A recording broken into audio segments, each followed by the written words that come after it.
Hello everyone. इस video में हम लोग डिस्कस करेंगे role of NGOs in promoting inclusion in the schools. NGO मतलब होता है नॉन गवर्नमेंटल ऑर्गेनाइजेशंस। बहुत सारे एनजीओ हैं जो अलग अलग कॉज के लिए वर्क करते हैं एंड यहाँ पर अगर हम एनजीओज की बात करें तो काफ़ी इंपॉर्टेंट रोल वो प्ले करते हैं इंक्लूजन प्रमोट करने के लिए। मतलब जिसमें वो इंक्लूसिव एजुकेशन को प्रमोट करते हैं, ऐसे बहुत सारे फंक्शन होते हैं उनके। एंड ऑब्वियसली कई ऐसे एनजीओज हैं जो still they are fighting for the rights of the inclusive and people who are who have special needs। तो ऐसे बहुत सारे एनजीओज हैं जो still they are working for this particular cause now. लेकिन अभी हमें ये देखना है वीडियो में कि एनजीओज कैसे प्रमोट कर सकते हैं इंक्लूजन को या इंक्लूसिव एजुकेशन को। तो सबसे पहले जो पॉइंट है that is advocacy and policy influence. इसका मतलब होता है कि एनजीओज जो होते हैं ना, नॉन गवर्नमेंटल ऑर्गेनाइजेशंस, वो बहुत ही ज़्यादा एक्टिवली एंगेज करते हैं किसमें, एडवोकेसी एफर्ट्स में, ताकि जो नेशनल लेवल पर, लोकल लेवल पर, इंटरनेशनल लेवल पे जो पॉलिसीज़ हैं उसको इम्प्रूव कर सकें। कई ऐसे एनजीओज हैं जो बहुत बड़े लेवल पे जिनका इम्पैक्ट होता है, तो जो अभी करंट पॉलिसीज़ है उनको लग रहा है कि if they are not that good for the people या उसमें चेंजेस की ज़रूरत है, तो वो उसको बहुत ज़्यादा इन्फ्लुएंस करते हैं। वो ना खुद वर्क करते हैं, they work towards creative inclusive education policies. ऐसी पॉलिसीज बनाने पे जिसका रिलेशन इंक्लूसिव एजुकेशन से है और जो इंक्लूसिव एजुकेशन को इम्प्रूव करेगा। लेजिस्लेशन एंड फ्रेमवर्क्स बनाने पे जो उन बच्चों के लिए इक्वल अपॉर्चुनिटी क्रिएट करेगा जिनको कोई भी फिजिकल डिसेबिलिटी है या जिनकी कोई स्पेशल नीड है। एंड नो मैटर व्हाट क्या बैकग्राउंड है, इनका अपना एक एजेंडा होता है कि इन्हें वो पर्टिकुलर पॉइंट को प्रमोट करना है। अगर वो इंक्लूसिव एजुकेशन को या इक्वालिटी को प्रमोट करना चाह रहे हैं, इक्विटी को प्रमोट करना चाह रहे हैं, तो उसका इन लोगों का बहुत ज़्यादा असर होता है। क्योंकि कई ऐसे एनजीओज हैं जो अलग अलग फील्ड में काम कर रहे हैं और उनको सुना भी जाता है, और अगर नहीं भी होता तो they are many things like petition sign करना, लोगों को इन्फ्लुएंस करना, वो सब ये एनजीओज करते हैं। फिर है awareness and capacity building. NGOs ना जो स्कूल्स होते हैं, टीचर्स होते हैं, स्टेक होल्डर होते हैं, उनके बीच में अवेयरनेस फैलाते हैं, ठीक है, या जो और कम्युनिटी है उसके बीच में अवेयरनेस फैलाते हैं पर्टिकुलर टॉपिक को लेके। तो अगर हम इंक्लूसिव एजुकेशन को लेके चलें तो वो बताते हैं लोगों को कि कितना इंपॉर्टेंट है इंक्लूजन एंड कितना ज़रूरी हो जाता है डाइवर्स एंड इंक्लूसिव एजुकेशन, कितना ज़रूरी है सबको साथ में लेके चलना, एक ही सेटिंग में पढ़ाना and according to the need सबको फैसिलिटीज प्रोवाइड करना। तो इस सब को पूरा करने के लिए, इस अवेयरनेस को स्प्रेड करने के लिए ना, वो कई सारी वर्कशॉप्स ऑर्गेनाइज करते हैं। वर्कशॉप्स, ट्रेनिंग प्रोग्राम और ऐसे कैंपेन्स मतलब ऑर्गेनाइज करते हैं जिससे लोगों को पता चलता है कि ये टॉपिक को समझना कितना ज़रूरी है, ये टॉपिक कितना सेंसिटिव है। एंड ऑब्वियसली इससे रिलेटेड चीज़ों के बारे में लोगों को बताते हैं, स्ट्रैटेजीज के बारे में लोगों को बताते हैं with the help of campaigns, workshops और ट्रेनिंग प्रोग्राम्स, ठीक है। Training and professional development. कई ऐसे एनजीओ हैं जो ट्रेनिंग और प्रोफेशनल डेवलपमेंट अपॉर्चुनिटीज प्रोवाइड करते हैं टीचर्स को, स्कूल स्टाफ को एंड एजुकेशनल प्रोफेशनल्स को।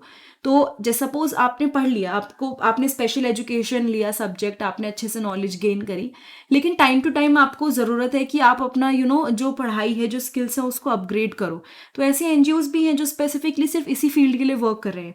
वो जो भी ट्रेनिंग में आते हैं, जो प्रोफेशनल्स हैं, उनको हेल्प कर रहे हैं किसी तरह से अपने स्किल्स को और अच्छा करने के लिए, उनके लिए अपॉर्चुनिटीज़ प्रोवाइड करते हैं। वो टीचर्स को या फिर प्रोफेशनल्स को वर्कशॉप देते हैं, सेमिनार्स देते हैं, वो रिसोर्सेज चाहिए मतलब उनको प्रोवाइड कराते हैं जो किसी भी एडुकेटर को चाहिए इंक्लूसिव एजुकेशन को अपनी क्लास में इम्प्लीमेंट करने के लिए। एंड हो सकता है उसमें अलग अलग मेथड पे वो ट्रेनिंग देते हो, जैसे कि ये जो ट्रेनिंग्स होती हैं, सेमिनार्स होते हैं, इसमें इंक्लूसिव टीचिंग मेथड कि कैसे आप इंक्लूसिव एजुकेशन में जो टीचिंग मेथड है उस पर वर्क कर सकते हो। असेसमेंट स्ट्रैटेजीज आपकी क्या होनी चाहिए, अगर आप एक इंक्लूसिव क्लासरूम में पढ़ा रहे हो तो किस तरह से आप असेसमेंट लोगे एंड आप बच्चों को कैसे सपोर्ट करोगे जिनकी कोई अलग नीड है। तो वो इन सब प्रोफेशनल्स को भी ट्रेन करते हैं। Then resource provision. यहाँ पे ना एक चीज़ और ध्यान देने वाली है कि एनजीओज के पास ना कई बार बहुत रिसोर्सेज होते हैं, और इनफैक्ट ये तो मैं आपको एक एग्जांपल दे रही हूँ, देयर आर मेनी एनजीओज जैसे सेम टू सेम जो इन्वायरमेंट की फील्ड में काम कर रहे हैं, ठीक है, तो उनके पास बहुत वैल्यूएबल रिसोर्सेज होते हैं और वो टीचर्स को, एडुकेटर्स को, स्कूल को कई बार ऐसे टूल्स प्रोवाइड करते हैं, मटेरियल प्रोवाइड करते हैं, रिसोर्सेज प्रोवाइड करते हैं ताकि इंक्लूसिव एजुकेशन को सपोर्ट कर सकें, ठीक है। वो बल्कि तरीके बताते हैं कि किस तरह से आप इंक्लूसिव टीचिंग मटेरियल को यूज़ कर सकते हो, असिस्टिव टेक्नोलॉजी जो उन बच्चों के काम आती है जो किसी भी तरह से जिनको कोई डिसेबिलिटी है या जिनकी कोई स्पेशल नीड है, तो उनको ये टेक्नोलॉजी कैसे यूज़ करनी है वो प्रोवाइड कराते हैं स्कूल्स को। लर्निंग एड्स प्रोवाइड कराते हैं, बाकी कई रिसोर्सेज प्रोवाइड कराते हैं जो कि मतलब ज़रूरी हैं इंक्लूसिव एजुकेशन में और किसी ना किसी तरह से हेल्प करेंगे। तो that is also one of the way by which inclusive education में एनजीओज हेल्प करते हैं। सपोर्ट एंड कंसल्टेशन, बहुत सारे ऐसे एनजीओज हैं जो सपोर्ट प्रोवाइड करते हैं, गाइडेंस प्रोवाइड करते हैं, कंसल्टेशन सर्विसेज प्रोवाइड करते हैं स्कूल्स को, टीचर्स को, पेरेंट्स को जिनकी कोई स्पेशल नीड है या फिर कोई भी परेशानी है।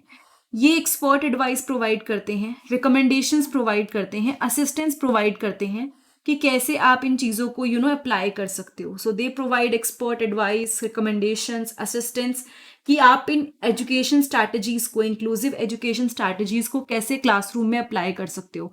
एंड हो सकता है कि उसमें गाइडेंस और करिकुलम एडेप्टेशन हो, असेसमेंट में मॉडिफिकेशन के बारे में बात की गई हो, इंडिविजुअलाइज एजुकेशनल प्लान के बारे में बात की गई हो, कोलैबोरेटिव प्रॉब्लम सॉल्विंग के बारे में बात की गई हो। तो ये ना उनमें बहुत सारी चीज़ों में हेल्प करते हैं, like guidance, curriculum adaptation, assessment, modification, individualise education plan, सब चीज़ों में उनकी हेल्प करते हैं, ठीक है।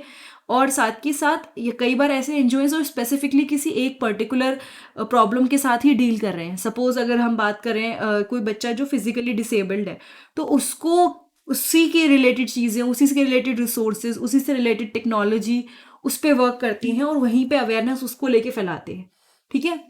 Collaboration and partnerships, NGO collaborate करते हैं स्कूल्स के साथ, एजुकेशनल इंस्टीट्यूशंस के साथ, इनफैक्ट गवर्नमेंट एजेंसीज के साथ या कई और स्टेक होल्डर्स के साथ, ताकि वो इंक्लूजन को प्रमोट कर सके।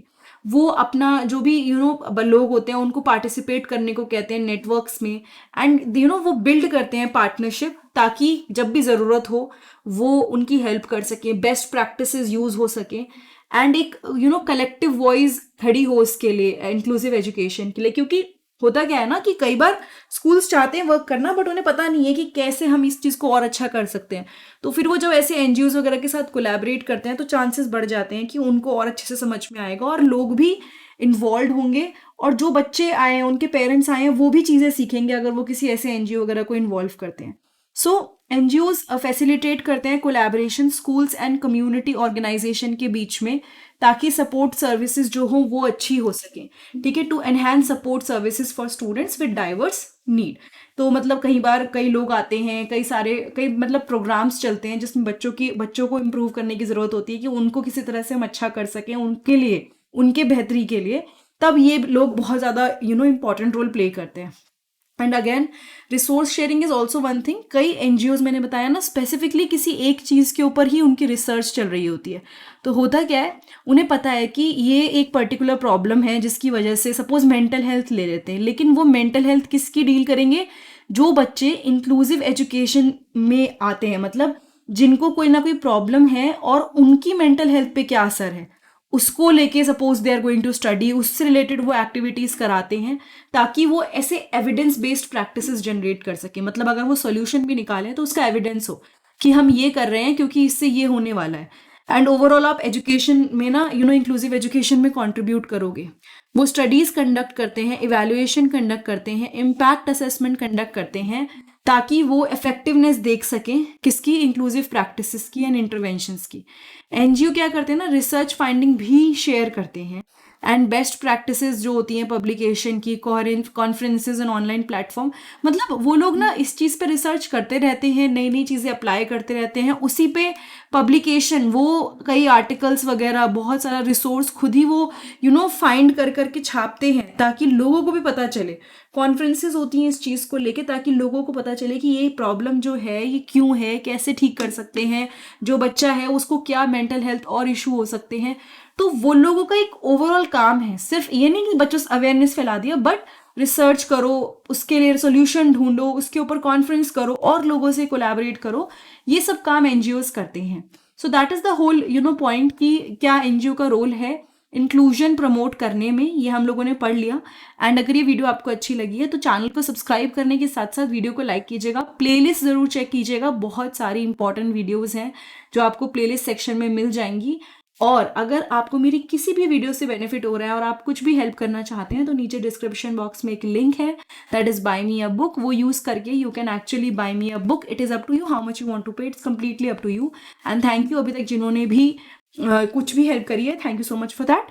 बाकी अगर आपको कोई चीज़ नहीं समझ आई तो प्लीज़ कमेंट करके बताइएगा, I will try to help you out.